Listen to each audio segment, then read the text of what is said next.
Sonne au clocher, toi le païen, pour tes cités de rêve. Sonne au clocher du sanctuaire, pour nos fleurs et nos grèves. Des grands fonds d'océan, jusqu'au cœur des volcans. Car le temps vogue à l'envers comme un voile de mariée.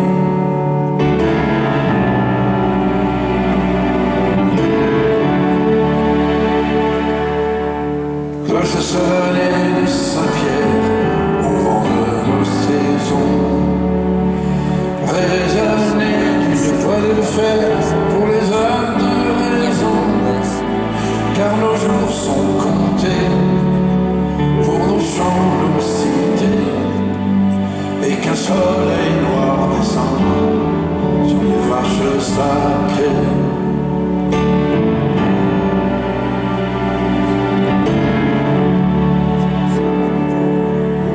Cloche sonnée de Sainte-Marthe pour les malheureux. Cloche sonnée que tous les peuples sachent qu'il n'y a qu'un seul Dieu. Mais quand le berger s'endort sous le grand son de pleurs, les brebis sont dehors égarées dans la peur. Cloche sonnée pour l'aveugle et le sourd, cloche sonnée pour l'exil et sans recours, cloche sonnée pour ces quelques idées qui jugent pour les exclus quand les dés sont jetés. Cloche sonnée pour la fuite des heures, pour les enfants qui pleurent, l'innocent qui meurt. Cloche sonnée de Sainte-Catherine et de l'aube jusqu'au soir. Cloche sonnée sur les remparts quand le lys fleurira. Et comme l'attente est longue et rude le combat, pour que chez nous se fondent enfin le mal et le bien.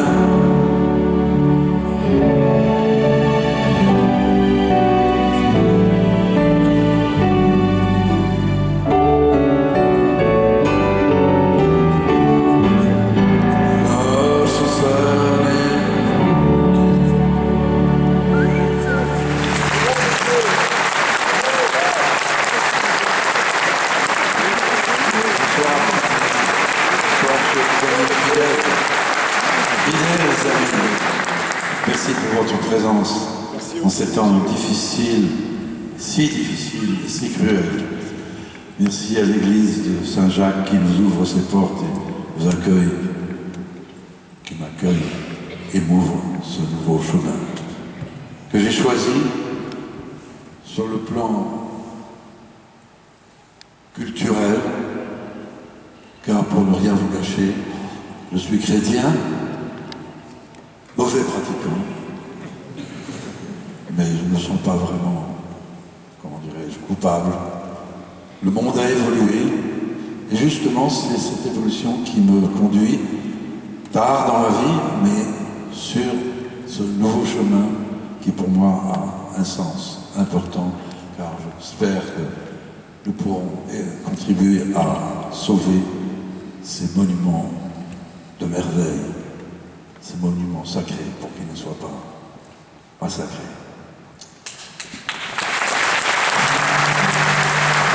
J'ai commencé à chanter pour gagner ma vie, sans espoir de carrière, sans penser à rien. Et je chantais les chansons des autres, puisque je n'avais pas du tout l'intention d'écrire des chansons. Cette histoire a duré 10 ans. Dans les cabarets, je chantais les chansons des gens que j'admirais, de grands talents, notamment Félix Leclerc et Brassens. Voici une chanson que je chantais quand j'avais 18 ans.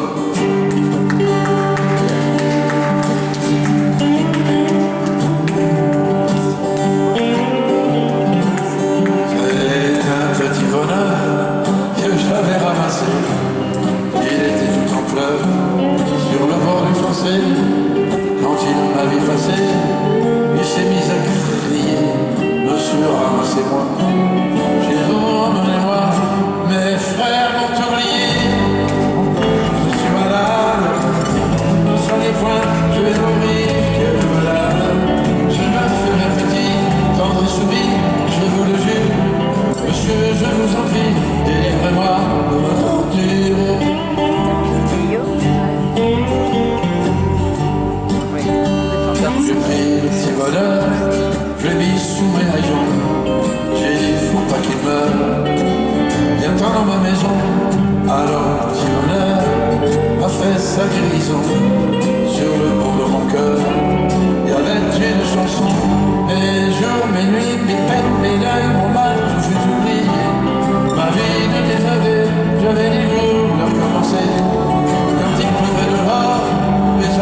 a fait les bourgeons, c'était le paradis.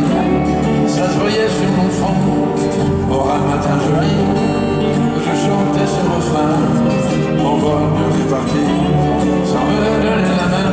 J'ai beau le supplier, cajoler les faire lui montrer le grand trou qu'il me faisait au fond du cœur. Il s'en allait toujours, la tête haute, sans joie sereine, comme s'il ne pouvait plus voir le soleil dans ma demeure.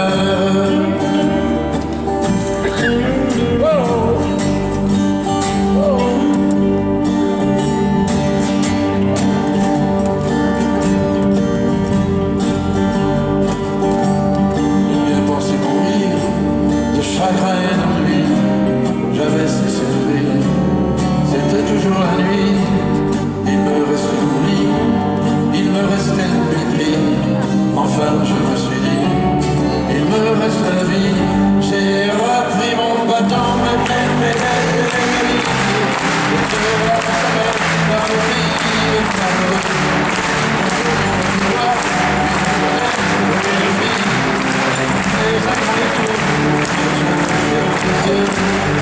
Mais à grand détour, je me ferme les yeux. Bien, je me ferme les yeux.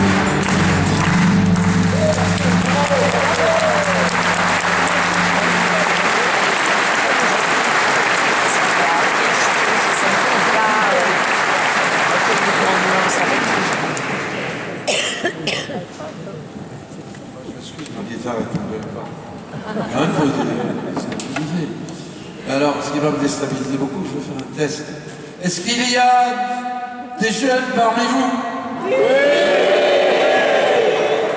Jeunes pour toujours, jeunes à jamais. Parce que moi, ce que j'ai à vous proposer, c'est que des vieilles chansons que vous ne connaissez pas. Parce que vous êtes trop jeunes. J'ai invité mon ami Christian Séguret parce que j'adore le banjo et voilà, il va nous jouer du banjo.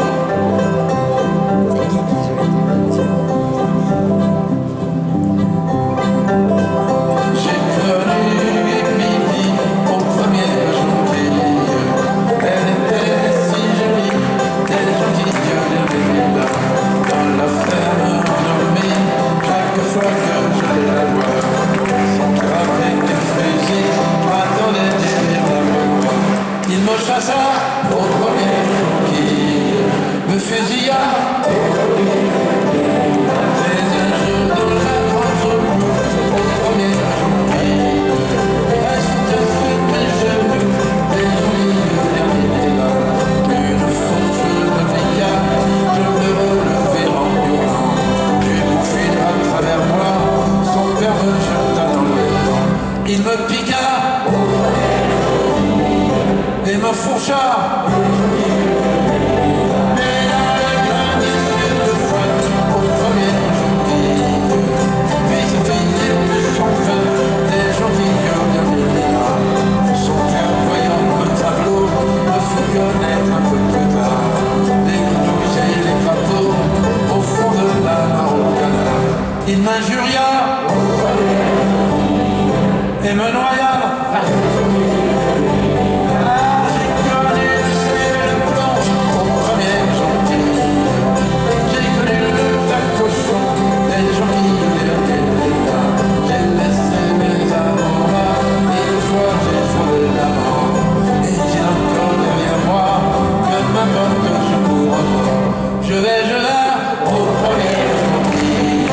Du près au bois, et les gentils derniers là.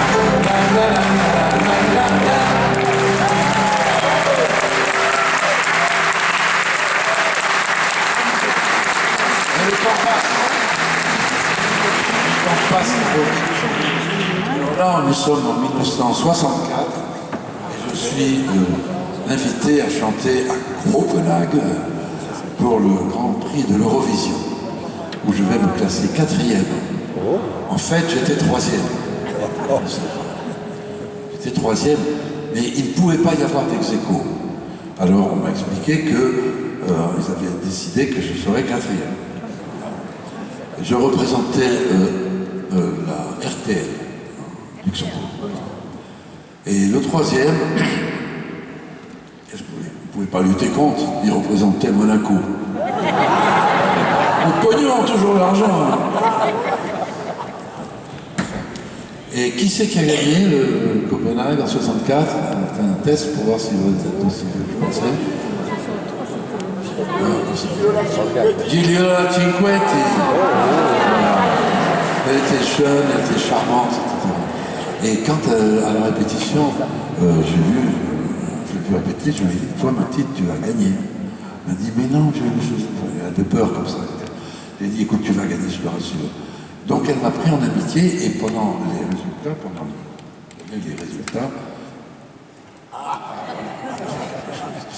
pendant qu'on donnait les résultats, elle s'était assise à côté de moi, c'est peut-être moi qui me suis assis à côté d'elle, enfin peu importe. Elle était mignonne, elle était gentille, toute jeune. Et chaque fois qu'il y avait des notes qui allaient en sa faveur, elle me regardait, puis elle se serrait contre moi, puis elle m'embrassait, etc. Ah oui, puis finalement, on a gagné. Et alors, moi, je me suis trouvé en première page avec elle. Et Gigliola Cinquetti a gagné, mais elle était avec son fiancé. Voilà. Alors voilà la chanson qui m'a permis de me placer quatrième.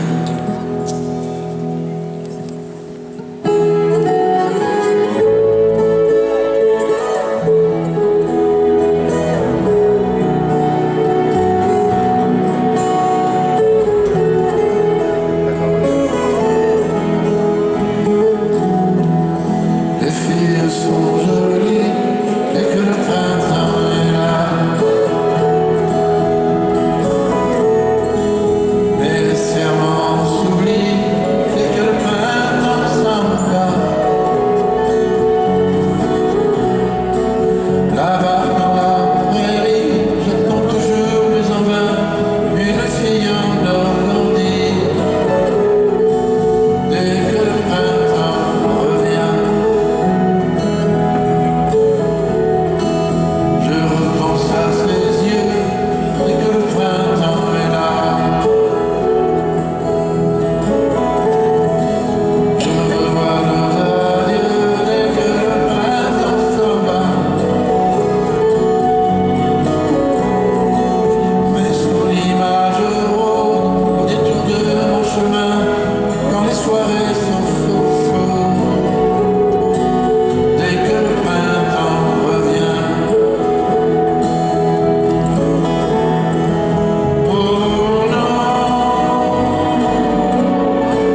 je n'étais pas né pour écrire des chansons. J'estime que chacun de nous arrive sur Terre avec un don particulier ou une vocation. Ceux qui n'ont pas ce don ou cette vocation, moi, sont des malheureux qui ont du mal à démarrer dans la vie, mais ça, voilà, on n'est pas tous pareils. Et moi, je n'avais pas du tout ce don d'écrire des chansons, je n'avais même pas cette volonté. Et j'étais en revanche très heureux de chanter à l'école, à la chapelle, pour les offices, à l'église. C'était l'endroit où on faisait de la musique. Parce qu'à l'époque où j'étais, c'était la guerre, je suis resté pendant 4 ans dans un collège, dont le professeur de grec et de latin faisait également professeur de musique, et il s'appelait tout simplement Jean-Sébastien Bach. Alors ça vous fait rigoler, mais c'était la vérité. Il était un authentique descendant de Jean-Sébastien Bach. Il n'a pas réussi à me prendre le solfège. Mais en revanche, j'aimais chanter. Et je chantais quoi? Je chantais des chansons qu'on chantait à l'époque. C'était des jolies chansons. En passant par la Lorraine avec mes sabots. En passant par la Lorraine avec mes sabots. Rencontrer 3 capitaines avec mes sabots Lorraine. Oh, oh, oh, avec mes sabots. C'était pas beau ça? C'était mieux que Dora, quand même. Bon, alors donc j'ai toujours eu un amour fou pour les folklores, ce qui m'a amené par la suite, quand j'ai dû écrire des chansons, parce qu'on m'a dit il faut absolument écrire des chansons originales, j'ai emprunté des mélodies du folklore que j'avais entendues, des chansons qui me touchaient. Et un jour j'ai entendu une chanson américaine qui m'a beaucoup touché et que j'ai traduit en français. Je vais vous la chanter, mais simplement vous dire un hommage à celui qui l'a composé, parce que le pauvre malheureux a passé de longues années dans un camp de bagnards, car il avait d'un coup de poing, il était très costaud, très fort, on l'appelait ventre de plomb, le lead belly, le ventre de plomb. D'un coup de poing, il avait tué un homme blanc.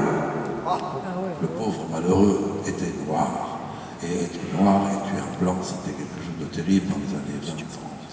Il a donc passé sa vie dans un camp de bagnards, mais il jouait de la guitare 12 cordes et il a fait des très belles chansons qui sont devenues des chansons incontournables du folklore américain. Ce n'est pas du blues, ce n'est pas du jazz, c'est de la chanson.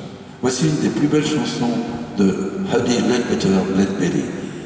No Good Night, Irene, en français. Bonsoir, cousine.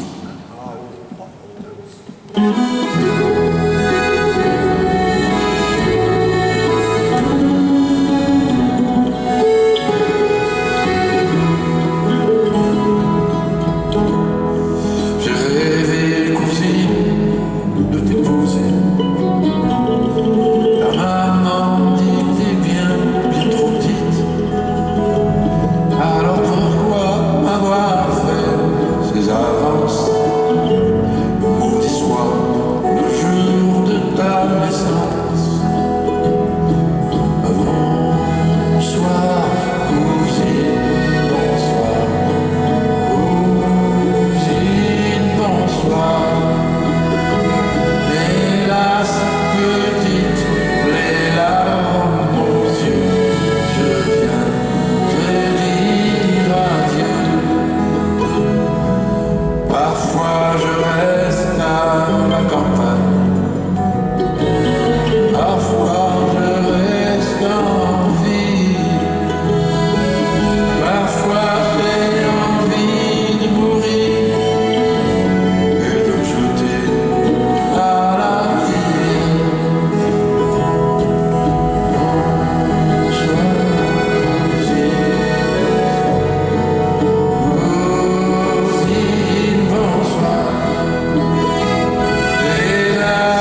sorte d'amateur qui gagnait sa vie, je deviens un professionnel qui va faire des disques.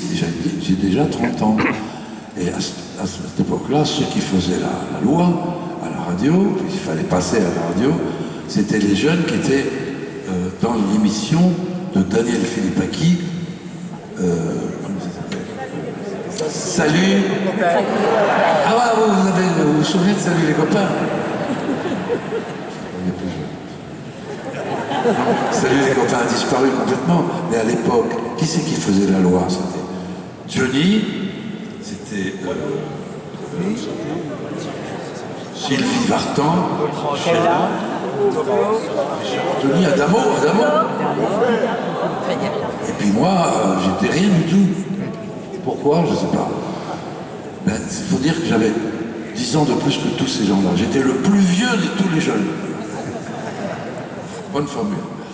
Et donc, un jour, je chante une chanson, j'enregistre une chanson qui plaît à Daniel Philippaki. Il l'a choisie, il l'a fait passer, et grâce à cette chanson, je deviens chouchou de la semaine. Alors je vais vous chanter la chanson que Daniel Philippaki a choisie, qui a fait de moi une vedette de Salut les copains. La voici.